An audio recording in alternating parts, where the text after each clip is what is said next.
to have weight loss surgery. You haven't lost any weight in 4 months. Why? I'm telling you, doctor, I got water You weight. should have lost 130 pounds by now. And you're eating the food you're choosing and the amount you're eating. And so what is driving you to eat like that?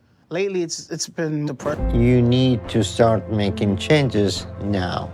I want you to walk. And your body is under a lot of strain because of that. So I'm glad to hear you want to change that and improve your health. It's hard to find any redeeming qualities in people from Dr. Now's show, and let's be honest, most of those qualities aren't exactly worth celebrating. But the one that really takes the cake literally is the sheer level of filth they live in. And if that wasn't bad enough, they expect their family members to clean them up too, like it's some kind of group activity. Imagine being so far gone that basic hygiene becomes a team effort. Our first entertainer of the show is a living example of all of the atrocities. Meet Gina. Me and my wife Beth live with my mom, my sister, and her fiance Keith. And usually it's either my mom or my wife that eventually me. Gina's not just a hazard to herself, she's practically a public health crisis for anyone within a 5-foot radius. I mean, can you imagine sitting on the same couch she's been glued to for hours? The amount of sweat soaking into those cushions could probably knock someone out cold. You'd have to bring a hazmat suit just to survive a Netflix marathon with her. It's like sitting in a swamp that doubles as a biohazard zone. But if my family starts to nag me a lot about it, I just... Imagine reaching a point where the only time you decide to clean yourself is when 2 people, including your own wife, are practically begging you to take a bath because the stench has become unbearable. And let's not ignore the fact that both of them are keeping a solid 5-foot distance while making the request, probably holding their breath the entire time. You would too if you valued your sense of smell, or your life for that matter. But if my family starts to nag me a lot about it, I just rather not deal with everyone being upset with me, so I just do it. It takes Gina a whole month of constant begging from her family to finally decide to take a shower, and even then, she acts like it's a monumental decision that could last her for another month. You'd think she's trying to conserve soap, though honestly, you'd need 3 full bars just to get halfway, but no, it's just her sheer refusal to bathe. She's not saving the soap, she's just saving herself from the shower. It starts a fight. Sometimes I start to smell, and my family doesn't like it. So they force me to get up and do it if it's been a while since the last time I cleaned. Gina still thinks she can live in her own little nasty world while her entire family practically camps outside her door, pleading for her to act like a normal human being and to take a shower. But no, apparently turning on the shower is the hardest decision of her life. The only time she'd rush outside in the rain is if it started raining burgers, or maybe when she could walk to the door without needing an oxygen tank halfway there. But it's one of the most miserable experiences in my life now, because I don't have a shower or tub I can use.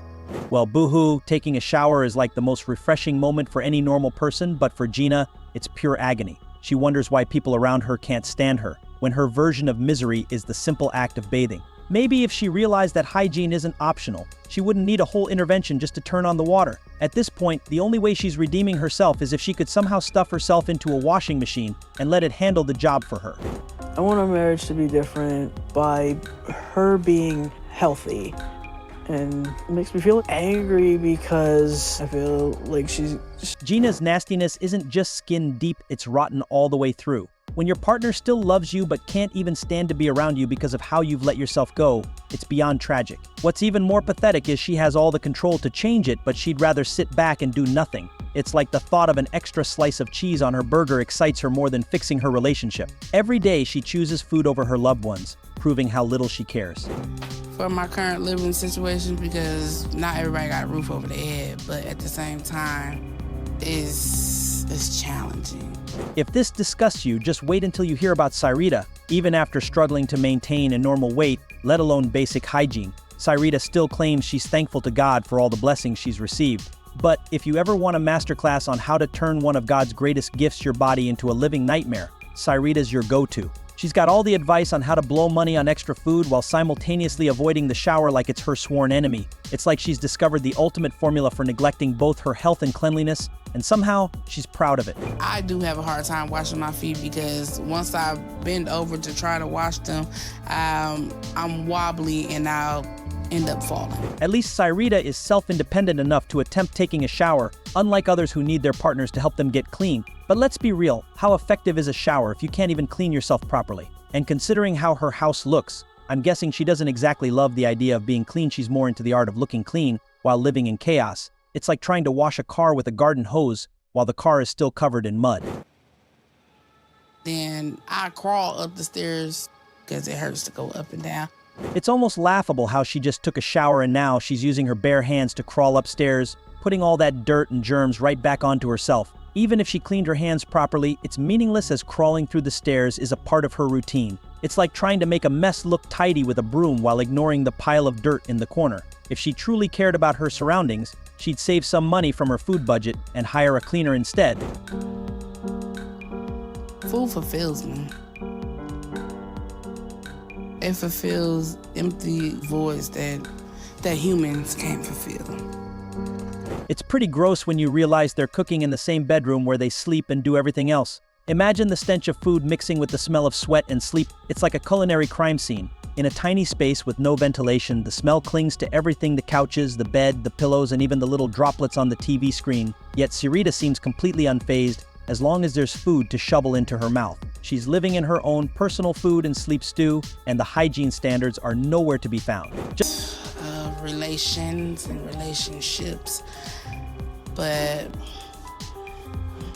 this is the only real relationship that I have. Just when you thought the hygiene issues were confined to the inside of the house, think again. Outside, the lack of concern for cleanliness is even more apparent. Imagine the insects and bacteria swarming around the place, making the already grimy interior even worse. It's like an open invitation for every disease known to man, especially considering the unhealthy food being consumed. If the inside of the house is a health hazard, the outside is a breeding ground for every nasty thing imaginable.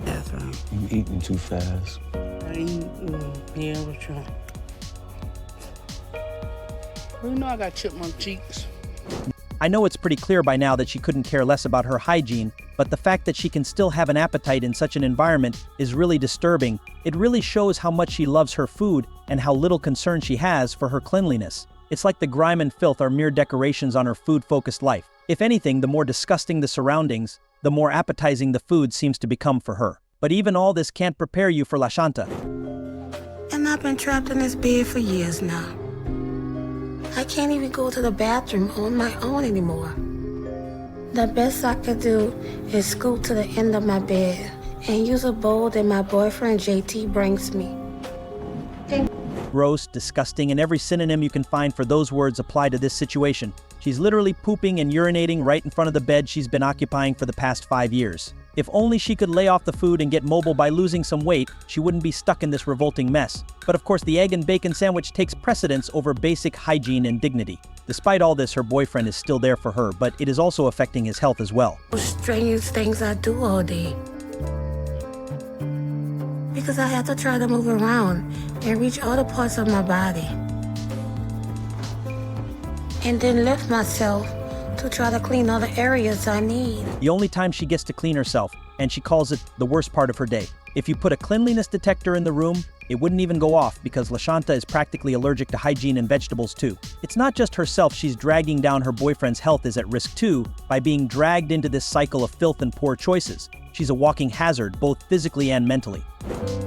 I just wish I could skip my bath because it's so hard. The only time Lashanta even tries to be bearable to the world is when she's dragged into taking a bath, and trust me, she hates it. She wants to skip it so bad, just like she skips the vegetable aisle. Her boyfriend, bless his heart, can't see that love is costing him his health, sticking by her no matter what. But honestly, when he helps her bathe, he's doing the rest of us a huge favor. It's his silent act of heroism.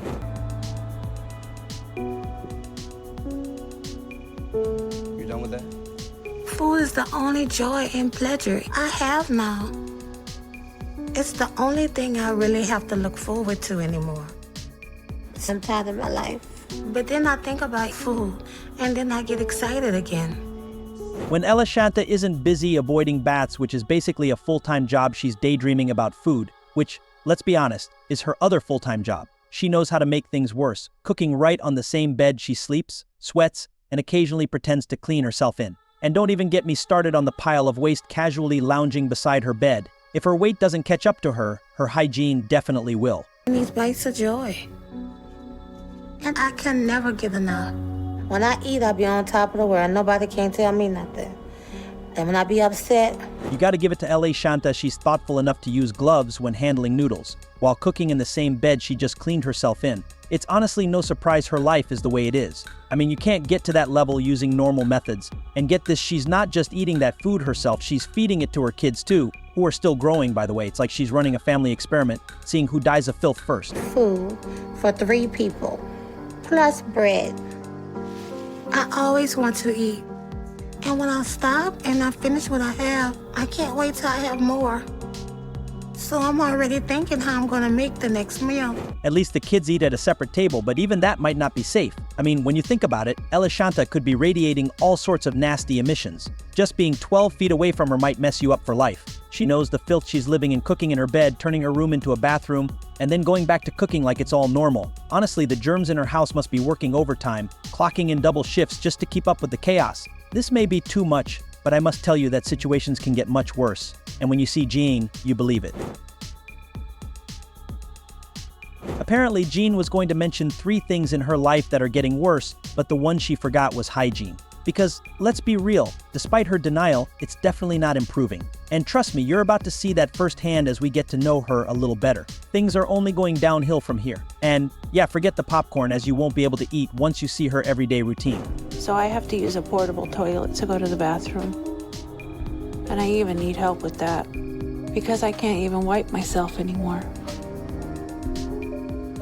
Jane basically lives in her small room, alongside her dogs that haven't seen water since the last time Jane took 3 steps, which was like 5 months ago. And if that wasn't enough, she's got a potty chair right in front of her bed, where she does her business right into a bowl. And guess who picks it up? Her poor mom. Now, if she could just lose some weight, maybe she could have avoided all this mess. She could have at least done it for her mom. But nope, saying goodbye to food? That's where she draws the line. Because she has to clean me every day.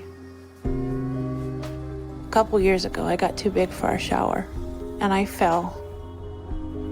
And it took hours to get me out. It was absolutely terrifying. You thought things couldn't get any worse? Well, hold on to your seats, because here comes the surprise. Just 3 seconds after turning the room into an unlivable stench zone, John bends down for her mom to wipe her like a little baby. And let's be honest, there's nothing little about her. If she finds that humiliating, she could always stop shoving food into her mouth, but apparently that's impossible for the universe to make happen. So here we are, living in this glorious chaos.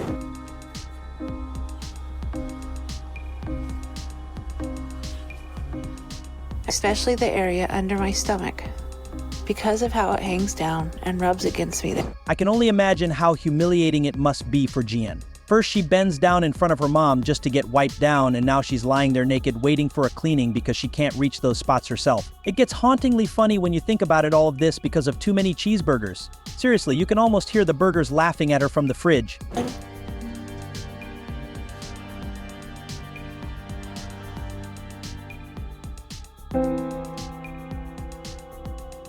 Honestly, even if I had a shred of hope for Jean, it's completely gone now. I mean, how can you look at this environment and feel any empathy for someone who has the chance to save herself, but still chooses to live in this misery and drag others through it too? It's wild to think all her problems could just vanish in her mind if someone handed her a burger. It's like, forget therapy, just give her a double cheeseburger, and poof, problems. What problems? But I don't know what I can do about it right now. So Dr. Now wants me to talk to a therapist to discuss how I'm feeling and the decisions I'm making.